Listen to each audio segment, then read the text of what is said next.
to the little pocket rocket that is the now yellow GR Yaris. And today is quite fitting because we are approaching our 6th month of ownership of this car.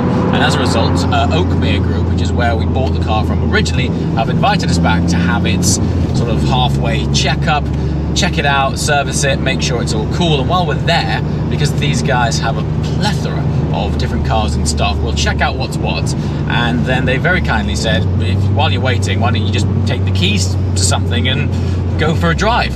So that's exactly what we're gonna do. And they stock all sorts of things: Morgans, Lotus, obviously Toyota products. So we literally have the sort of pick of what's in.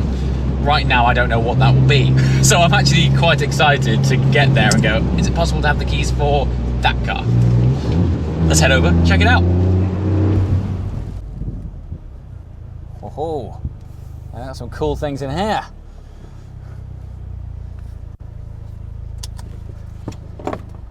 So, here we are, back again. I can't believe it's been basically 6 months since we were here. Collected the car over there. Last time we were here, that was black.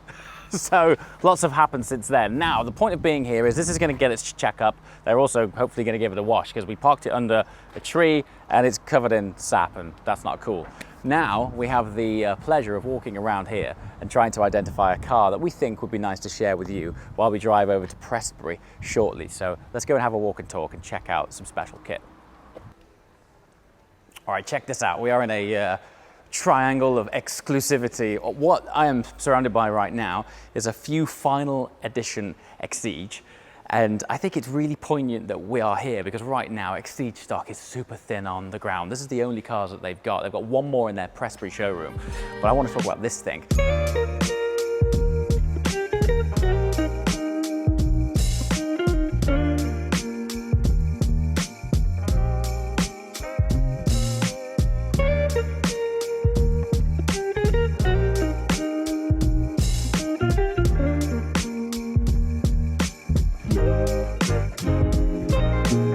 So your eyes are not deceiving you. This is a Miami Blue 430 Cup. So this thing has some serious options on it, and we believe that this might just be the most heavily spec'd Exige on the market right now, which is pretty cool. Hence that fairly substantial price tag for a Lotus. But let me show you some exclusive features on this. You'll notice there is a heavy smattering of carbon fiber on this. Basically everything that could be optioned as carbon is carbon.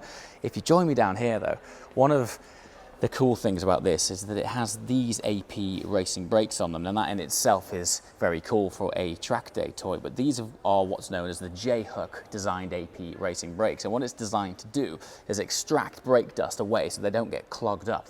The discs don't get clogged up, the brakes don't get clogged up with brake dust. Pretty cool indeed. You've got these brand new fresh Michelin Cup 2s on. As a track day tyre as well, the Cup 2s are outstanding. And the whole thing about this car is, of course, less weight. These cars weigh just over a ton.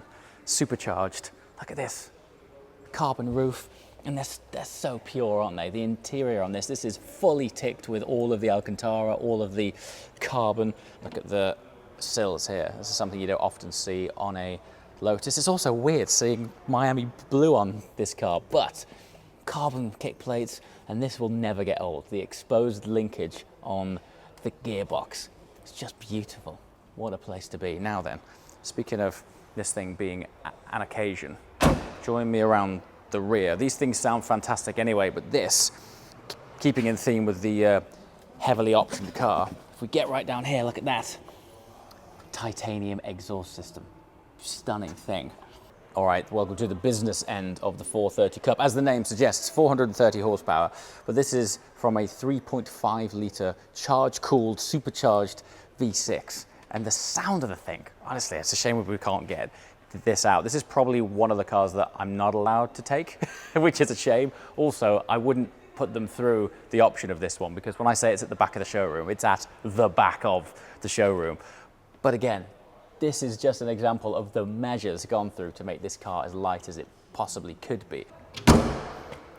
So, I think one of the main reasons that these here, this is the existing and probably final Oakmere stock, is because these are literally coming to the end of their life. But I think the biggest reason is that during lockdown and this crazy time we found ourselves in over the past 18 months, I think petrol heads around the world, and certainly the UK, have realised that life's quite frankly too short. And these things which might have been seen as, you know, a sort of unnecessary toy about 18 months back are now really important things for us to go out and enjoy ourselves. And what you're seeing right here, this is it. These are the final editions which Oakmere have in stock, and the chances are, when I see things like this weighing in at just over a ton with 430 brake horsepower, probably won't be around for long. Oh, check this out. This has just caught my eye. They've got a poster in the background here for the Caterham Academy Championship. This always blows my mind. Don't get me wrong, 30 grand's 30 grand, but this includes the car and the season, which the more that I've dived into the world of motorsport, it transpires that it is a black hole for cash. Whereas this, you get to do your whole season, you keep your car, and as a sort of feeder sport into the world of motorsport, it's absolutely incredible. Yeah, that was good times. All right, I'm just gonna drop the Yaris keys in here. Hey, I tell you, that looks good. Look at that for a plate. You're not gonna get a better plate for a Supra, are you? Look at this. What a thing. I've never driven a Supra, nor have I ever featured one on the channel. What do you think about this instead? Looks good in black, right? Looks really good.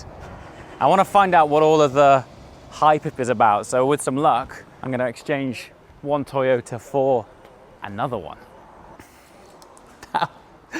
That was way easier than expected. Like, yeah, sure. Take it for a run. I expected this car to have like vented and drilled discs. That's nice. Let's go for a drive, man. Okay, so this was unexpected. I genuinely expected for some reason today to come away driving some Lotus of sorts, or maybe a Morgan, which I wouldn't be adverse to. However, I've never experienced the new Supra. Yeah, interesting car this. I know it's received a bit of flack from the purists out there. I mean, look, the original Supra was so culturally strong because of what it did for the performance car market of that time, over 20 years ago, which is crazy. Leads me to think there should really be a manual right here.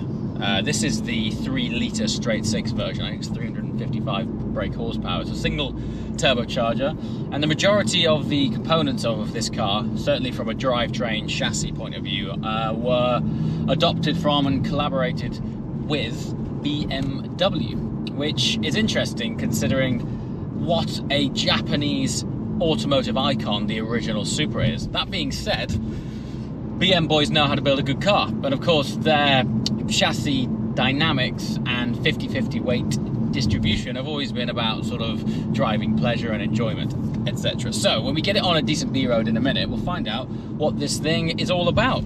But at first turn of the wheel, it's a nice place to be. There is something you can't escape, which is very much the BM switchgear in here. Once again, functional, it works, but it doesn't quite have that sort of Japanese authenticity that you would expect from the rebirth of such an icon.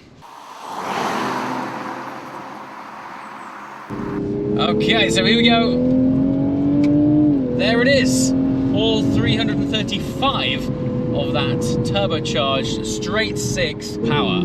Let's face it, this is one of the most iconic names in the Japanese automotive industry. Supra, for me that's up there with Honda NSX, Nissan Skyline. This is distilled petrolhead stuff in the JDM car culture. I get it. The purists were out in force going, what's going on? What have you done to our beloved Supra name? However, I reserved judgment because, as I mentioned, this is the first time that I've driven one of these cars, and I thought, you know what, before I pass judgment, maybe from a cultural standpoint, fair enough, parts sharing. However, it's not parts sharing with Joe Bloggs. This is parts sharing with BMW, one of the greatest European car manufacturers ever.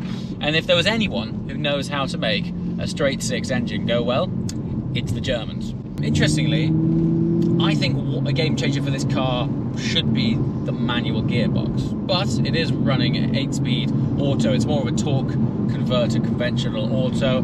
For me, if they were going to throw the auto in it, a twin clutch box probably would have been more applicable to the driving style intended for this car, just because it's a more sportier application. That being said, the majority of the use case for this car is probably going to be times like this, where you're just swanning on from your A to B, getting on with your day, and particularly around town, a more conventional torque converter does that job just better really than a twin clutch. And I have to say, you don't see many of these cars on the road, so when one does drive past you, you do turn your head. It looks great. You wouldn't believe that it was based on the chassis that is ultimately the Z4. It's worlds apart in terms of aesthetics. And one area of praise I certainly have to give it, you only have to look at where you want this car to go. The steering is so direct, it's so precise. Yeah, it actually has a pretty good feel about it. Now, even though it's positioned as a sports car, it's actually giving me more of a sort of Grand Tourer vibe, because decent boot, auto box, plenty of torque, long of leg. Actually, the upshifts for a auto box are quite good. It doesn't hang around, this thing. It does not hang around. The build quality is fantastic. And I mean, these start at just over 50 grand, which if you think about what you're getting for it, I'm including exclusivity in that as well. Not that it's a particularly limited production run of car, there's just not many of them around. And amazingly, what I'm about to say is, if you were considering something like a Porsche Cayman, having spent some time in this, I would actually give this a look. It might not be exactly what you're expecting, and there might be some elements of a Porsche which are just inherently better, but there's something about this. It's quirky, it's niche, as a conversation piece. It's not such a generic answer, is it? It's like, I drive a Supra. Oh, that's cool. What's that all about? You know, it's taken me the best part of 12 months to even get into one of these cars, and I'm in the industry. I mean, you just don't see them, and I think it's been nice driving around. I always gauge a car as well by the pavement reception. That is, does it turn heads? Does it get thumbs up? Do people like it? The vibe so far feels good, but the way it drives, and this is the important thing, isn't it? Supras are all about driving.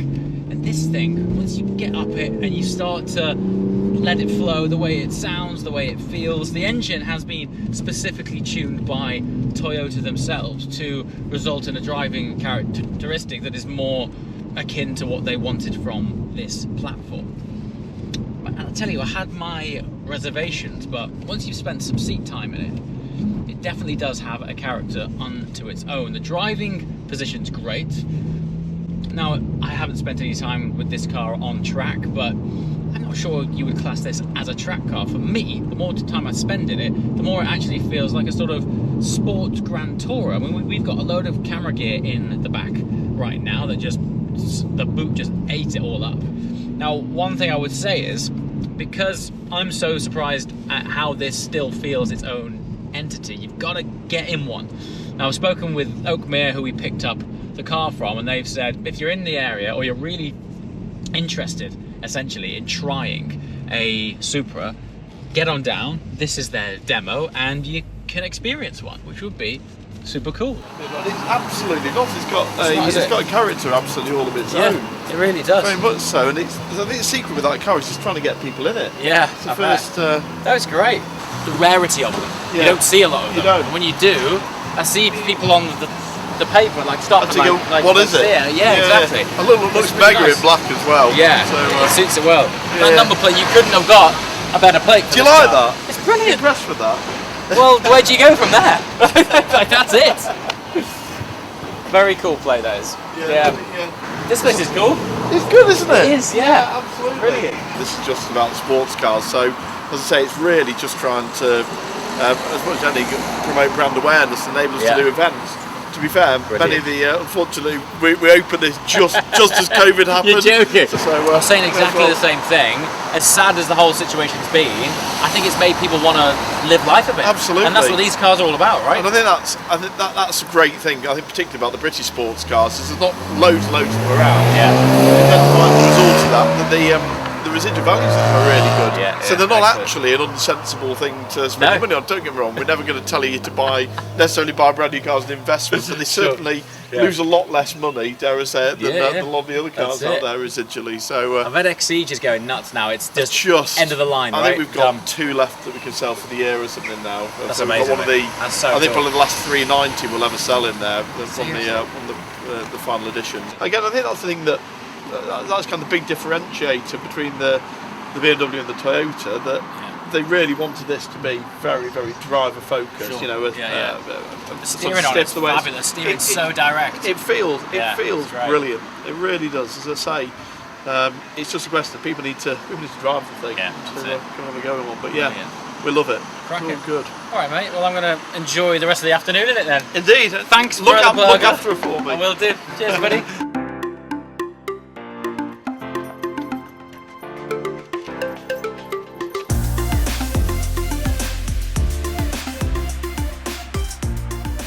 Okay, seamless transition. I'm just taking out the parcel shelf in this thing, or should I say the parcel fabric in this thing, so that we can load up the boot with all of Yorkie's camera gear.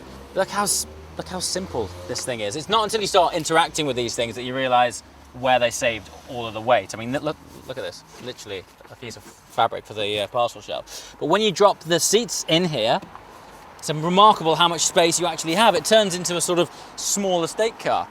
On that note, just come around here. Check out how good this thing looks now. They've got 3 of them lined up here. And I haven't seen ours look this clean since we picked it up from Yanni's, but it's just had its 6-month inspection. So it's a sort of service, safety inspection, make sure everything's cool, running fine. We haven't really put too much miles on this so far, but yeah, it's great to be back here in the sunshine. The last time we were here, it was pouring it down. So we're going to load up all of this gear. Honestly, if you're interested in a Supra, I've spoken with these guys, more than happy to welcome you with open arms to come and test drive one of these cars, because forget the BM thing, it does feel like its own car, and I think they've done a cracking job. Anyway, we've now got to head all the way back down to the bunker in Oxfordshire to film something very special that is highly NDA'd, and I shall share with you very soon. As always, thanks for watching. We shall see you next time. Ciao!